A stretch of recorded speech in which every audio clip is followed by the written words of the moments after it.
Country house opera is not all cut-glass politeness.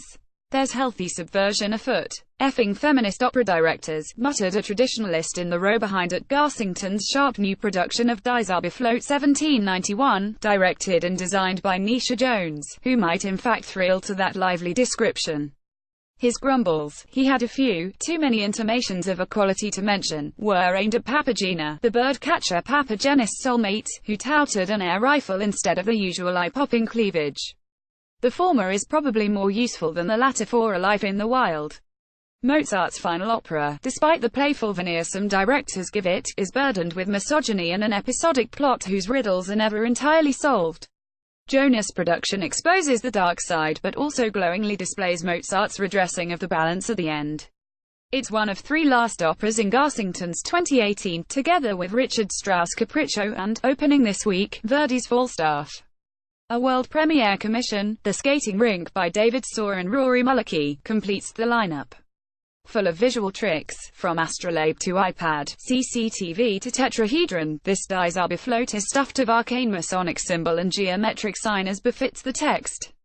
The handsome opening scene, a White House with garden of parterres and manicured box, brings the outside and peacefully embracing the green landscape of Garsington's home, the Getty family's Wormsley estate, visible through the theatre's transparent walls as the sun goes down. Every detail is precisely observed. The Prince Tamino Benjamin Hewlett, lyrically persuasive, wrestles not with a serpent but with rubber tubing attached to an 18th-century-style electrostatic generator which leaves him unconscious.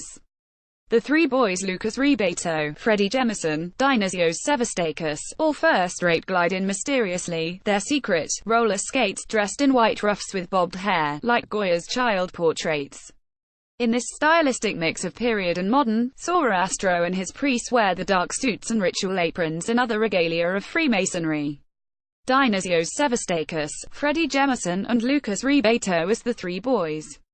Photograph, Johan Persson, his loathsome servant Monostatos, the mesmerizing Adrian Thompson, powders his nose and applies lipstick, only slightly more of a molester than the touchy-feely Zoroastro himself. The Queen of the Night Senguo is less a figure of terror than, in some sense, sorrow, who walks away at the end, having lost her daughter Pamina, Louise Alder, growing ever greater in vocal confidence and assurance, to her archenemy. In Jonas' reading, the forces of darkness and light are cast with shadows. This is an ambiguous moral battle. Both sides are neutered, enlightenment questioned. It's disturbing and truthful. The Garsington Opera Orchestra showed customary finesse and energy, but on second night there was some mismatch between pit and stage, as if the essential engine driving it needed more zip. Christian Kernan, conducting, seemed to lack his usual communicative and sizzling vigor, but the ingredients are top-notch.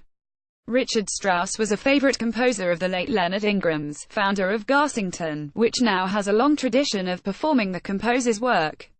It showed in Tim Albury's delicious staging of Capriccio 1941, a co-production with Santa Fe Opera, designed by Tobias Hoheisel and conducted by Garsington's artistic director, Douglas Boyd. The work, a conversation piece about the competing powers of words and music, as silly as it sounds if taken too seriously, opens with an exquisite string-tet, expertly performed on stage, and closes with a long set-piece for the Countess, whose task it is to decide the winner, only slightly swayed by the embodiment of these art forms in the shape of two ardent suitors, the composer Flamande Samfurnus, rising to the role's passionate challenge, and the poet Olivier Gavenring, properly more circumspect and fastidious. There was no weak link. Boyd drew ripe, voluptuous yet delicate playing from the large orchestra in a score fraught with complexity which yet must sound silken and sheer. The set, a Bauhaus-inspired salon with an 18th-century inset alcove stage, combined wit and elegance. The cast was outstanding, with an ensemble led by Andrew Shaw looking Strauss-like as La Roche, William Daisley as the feckless Count, Graham Clark as Monsieur Topin, superbly funny and characterful, Hannah Hipp as the actress Claren. The great Q was the Countess herself, the much-loved Swedish soprano Mia Persson, singing the role for the first time, with beauty of tone, subtlety of vocal color and that ideal, Straussian blend of wit, consternation and wisdom. No weak link, William Daisley and Mia Persson as the Count and Countess in Capriccio. Photograph, John Snelling, Getty Images. Star ratings out of 5 Die Zauberflöte Capriccio.